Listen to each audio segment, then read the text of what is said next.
সাভার, গাজীপুর এবং নারায়ণগঞ্জ থেকে যুক্ত হবেন আমাদের সহকর্মীরা।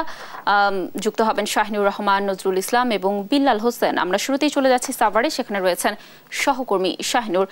শাহিনুর, শেষ দিনে মহাসড়কে যানবাহনের চাপ কেমন দেখছেন? যাত্রীরা কি বলছেন? কোনো ভোগান্তির শিকার হচ্ছে কিনা, কি তথ্য রয়েছে? লাবণী, আপনাকে ধন্যবাদ। আমি কিন্তু এই মুহূর্তে আছি নবীনগর চন্দ্রা মহাসড়কে বাইপাল মোড়ে। আপনাকে যদি জানিয়ে রাখি যে শেষ মুহূর্তে শিল্প অঞ্চল সাভার আশুলিয়ার ছাড়তে শুরু করেছে ঈদগরমুখী মানুষ।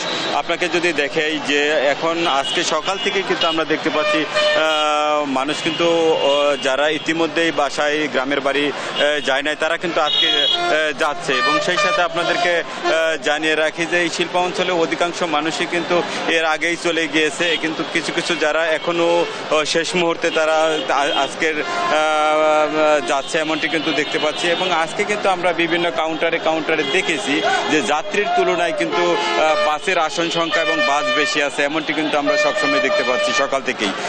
আপনাকে জানিয়ে রাখি যে ইতিমধ্যেই কিন্তু যাত্রীরা কিন্তু সুযোগ পাচ্ছে যে এক বাস থেকে আরেক বাসে দাম দরাদরি করে তারা টিকিটের দাম দরাদরি করে কিন্তু তারা যেতে পারতেছে। যে অনেক সময় কিন্তু যাত্রীদের কিন্তু অভিযোগ আছে যে তারা কিন্তু জানিয়েছে যে ভাড়া বেশি নেওয়া হচ্ছে, কিন্তু আমরা কিন্তু পরিবহন শ্রমিকদের সাথে কথা বলেছি, কাউন্টার মাস্টারদের সাথে কথা বলেছি, তারা কিন্তু এই বিষয়টি একদম উড়িয়ে দিয়েছে যে আমরা বেশি নিচ্ছি না, ঈদকে সামনে রেখে কিছু টাকা আমরা বেশি নিচ্ছি, এরকম স্বীকার করেছে অনেকেই। আমরা যদি আপনাদেরকে জানিয়ে রাখি যে এই শিল্প অঞ্চলে গত কয়েকদিনের তুলনায় আজকে কিন্তু মানুষের চাপ এবং গাড়ির চাপ কিন্তু অনেক কম। এবং সেই তুলনায় আমরা যদি আপনাদের ঢাকা রিচা মহাসড়কের কথা বলি, ঢাকা রিচা মহাসড়কে এবার কিন্তু নির্বিঘ্নে মানুষ কিন্তু যেতে পেরেছে। তার প্রধান কারণ হলো ঢাকা রিচা মহাসড়কের বেশিরভাগ রাস্তায় কিন্তু ঠিক হয়ে গেছে, কোনো রকম সমস্যা ছাড়াই মানুষ কিন্তু নির্বিঘ্নে তাদের দেশের বাড়ি যেতে পারছে। আপনাদেরকে আমরা যদি জানিয়ে রাখি যে আবদুল্লাহপুর থেকে যে বাইপাল যে রাস্তাটা, এই রাস্তাটা কিন্তু অনেকটা সংকীর্ণ হয়ে গেছে এলিভেটেড এক্সপ্রেসওয়ের জন্য, কিন্তু গত কয়েকদিন কিন্তু এই যানজটের নাকাল ছিল এই এলাকাটা, কিন্তু আজকে কিন্তু মানুষের চাপ এবং গাড়ির চাপ কম থাকায় কিন্তু নির্বিঘ্নে মানুষ আবদুল্লাহপুর থেকে বাইপাল আসতে পারতেছে। আমরা যদি আপনি নবীনগর থেকে যে চন্ডার রাস্তাটা আমরা আপনাদেরকে দেখাচ্ছি যে পুরা লেনই কিন্তু ফাঁকা আছে, গাড়ির কিন্তু চাপ অনেকটা কম আছে, যার ফলে মানুষ কিন্তু নির্বিঘ্নে যেতে পারছে। আমরাও অনেক সময় দেখেছি যে পণ্যবাহী গাড়িতে যেগুলো গরুবাহী গাড়ি ছিল কুরবানি, এইসব গাড়ির মধ্যেও কিন্তু মানুষ কিন্তু তাদের ঈদযাত্রাকে বেছে নিয়েছে, এমনটি কিন্তু আমরা দেখতে পেরেছি। এবং আমরা কিন্তু আরও দেখতে পেরেছি যে বিশেষ করে যে হাইওয়ে পুলিশ, ট্রাফিক পুলিশ এবং জেলা পুলিশ তারা বিভিন্ন স্থানে বিভিন্ন মোড়ে কিন্তু তারা দায়িত্ব পালন করছে, এমনটি কিন্তু আমরা দেখতে পাচ্ছি। এবং সেই সাথে আপনাদেরকে জানিয়ে রাখি যে যেখানে যানজট ছিল, যেখানে যানজটের সংখ্যা ছিল, সেখানে কিন্তু তারা ড্রোনের মাধ্যমে এবং সিসিটিভির মাধ্যমে তারা শনাক্ত করে এই যানজটকে তারা কিন্তু নিরসন করেছে, এমনটি কিন্তু আমরা দেখতে পাচ্ছি। সব মিলে বলা যায় যে কয়েক বছরের তুলনায় কিন্তু এইবার মানুষ কিন্তু অনেক স্বস্তিতে বাড়িতে এবং ঈদের বাড়িতে ঘরমুখী মানুষের এবং নারী টানে বাড়ি যেতে পারছে, এমনটি কিন্তু আমরা দেখেছি।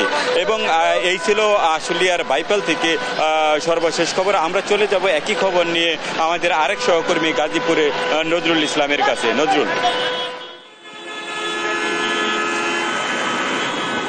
আপনি যেমনটা বলছিলেন, ধন্যবাদ আপনাকে। আপনি জানেন যে গাজীপুর ঈদে ঘরমুখী মানুষের চাপ কিন্তু নেই বললেই চলে, এবং মহাসড়কগুলোতে কিন্তু স্বস্তিতেই যারা শেষ মুহূর্তে ঈদে ঘরে ফিরছেন তারা কিন্তু স্বস্তিতেই বাড়ি যাচ্ছেন। আমি যেখানটা দাঁড়িয়ে রয়েছি চান্দনা চৌরাস্তা এলাকা, এখানে কিন্তু আপনার শুধু বাস কাউন্টার ছাড়া এইরকম চিত্র কিন্তু সব রুটগুলোতেই রয়েছে। এবং এখানে কিন্তু আমরা সকাল থেকেই দেখেছি যে দূরপাল্লার গাড়ি কিন্তু স্বস্তিতেই চলতেছে, এবং শুধুমাত্র বাস কাউন্টারগুলো যে আছে, বাস কাউন্টার এবং বাস কাউন্টারগুলোতে কিন্তু আপনার কিছুটা জটলা রয়েছে, এবং সেখান থেকে মানে যারা ঘরে ঈদে বাড়ি ফিরছেন তারা কিন্তু টিকিট সংগ্রহ করার জন্য কিন্তু ভিড় করতেছেন। এবং এছাড়া কিন্তু দূরপাল্লার যে যানবাহনগুলো রয়েছে সেগুলো কিন্তু ফ্লাইওভারের উপরে এবং নিচে দিয়ে কিন্তু স্বস্তিতেই যাচ্ছেন। এবং আমি যদি দেখাতে চাই আপনাকে যে এখানে কিন্তু ফ্লাইওভারের উপরে কিন্তু আপনার মানে গতিতেই গাড়ি কিন্তু অনেক গতিতেই যাচ্ছে, অর্থাৎ ফাঁকা রুট পেলে যেভাবে গাড়ি গতি বাড়িয়ে দেয় সেইভাবেই কিন্তু কিন্তু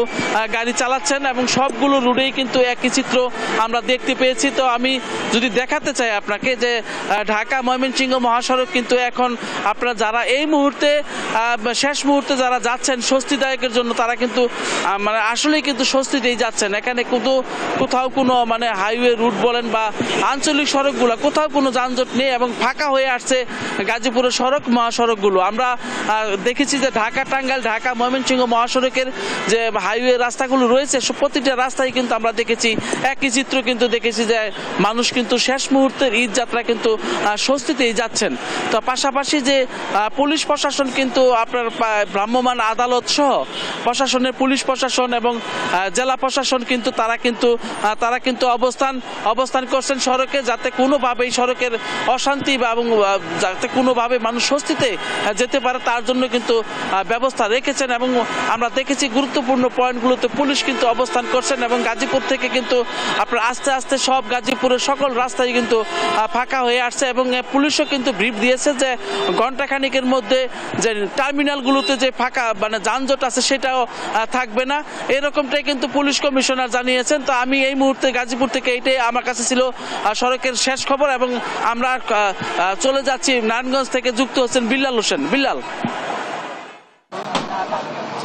নজরুল, আজও ঢাকা চট্টগ্রাম সিলেট এই দুটি মহাসড়ক হয়ে মানুষ কিন্তু বাড়ির পথে রওনা হয়েছেন। আমরা সকাল থেকে এই দুটি মহাসড়কের সাইনবোর্ড থেকে মেঘনা টোল প্লাজা পর্যন্ত এবং কাঁচপুর থেকে ২৫০০ পুরিন্দা বাজার পর্যন্ত এই মহাসড়কের পাশে থাকা যে বাস কাউন্টারগুলো রয়েছে সেখানে কিন্তু আমরা দেখেছি মানুষের একেবারে উপচে পড়া ভিড় ছিল। যদিও বেলা বাড়ার সঙ্গে সঙ্গে এখন কিন্তু অনেকটা কমে গেছে।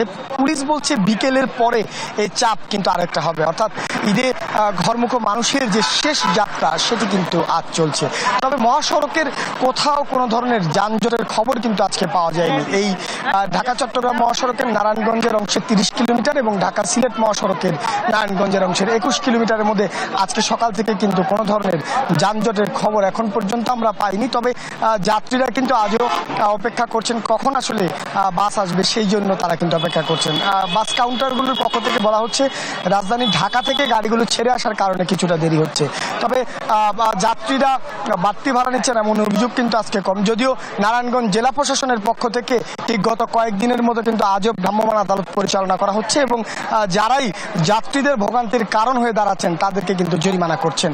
তো নিশ্চয়ই দেখছেন যে এখনও কিন্তু জেলা প্রশাসনের যিনি নির্বাহী ম্যাজিস্ট্রেট এবং তার নেতৃত্বে কিন্তু এখানে ভ্রাম্যমাণ আদালত পরিচালনা হচ্ছে। আমরা কথা বলবো নারায়ণগঞ্জ জেলা প্রশাসনের নির্বাহী ম্যাজিস্ট্রেটের সঙ্গে, জানবো আজকে আপনাদের এই অভিযানে কি কি উদ্যোগ নিয়েছেন, কি অভিযোগগুলো পেয়েছেন, কি ব্যবস্থা নিয়েছেন। আমরা গতদিন এসে এখানে তাদের এখানে ভাড়া চার্ট লাগানো আছে কিনা সেটা দেখেছি। সেটা দেখার পরে আমরা দেখে সতর্ক করে দিয়ে গিয়েছি। আজকে বেশ কিছু দোকানে আমরা চার্ট দেখেছি, কিন্তু এই চার্টগুলো আমাদের যাত্রী যারা আছে তাদের জন্য কনভিনিয়েন্ট না, সেই জন্য আমরা তাদেরকে আবার সতর্ক করছি, আবার তাদেরকে জরিমানা করছি। আজকে এখন পর্যন্ত আমরা কোনো জরিমানা করিনি। আমরা যাত্রীদের কাছে এখন পর্যন্ত শুনেছি যে আসলে গাড়ির সিট নেই। তো এই বিষয়ে তারা আবার বলছে যে কোনো কোনো ক্ষেত্রে তারা দালালরা এসে তাদের থেকে অতিরিক্ত ভাড়া যাচ্ছে। আমরা সেই বিষয়ে ইনভেস্টিগেট করছি। শুনছিলেন যে জেলা প্রশাসনের পক্ষ থেকে কিন্তু যে উদ্যোগ নেওয়া হয়েছে সেটি ভ্রাম্যমাণ আদালত পরিচালনা করে যাতে যাত্রীদের দুর্ভোগ না আসে সেই লক্ষ্যে কিন্তু তারা এখানে ব্যবস্থা নিয়েছেন। এছাড়া দুটি মহাসড়কে হাইওয়ে পুলিশের সদস্য এবং জেলা পুলিশের সদস্যরা কাজ করছেন। বলা যায় ঈদে ঘরমুখো মানুষের যে শেষ যাত্রা সেটি কিন্তু ঢাকা চট্টগ্রাম সিলেট দুই মহাসড়কে আজকে চলছে এবং বিকেলের পরে এই চাপ আরও কিছুটা বাড়তে পারে, এমনটা কিন্তু আমরা জানতে পেরেছি। আমার কাছে এই ছিল সবশেষ। ফিরে যাবে স্টুডিওতে। লাবণী। ধন্যবাদ বিল্লাল, নজরুল এবং শাহিনুর আমাদের সাথে যুক্ত থাকার জন্য। দর্শক, ঈদ যাত্রার সর্বশেষ তথ্য জানছিলাম আমরা সাভার, গাজীপুর এবং নারায়ণগঞ্জ থেকে।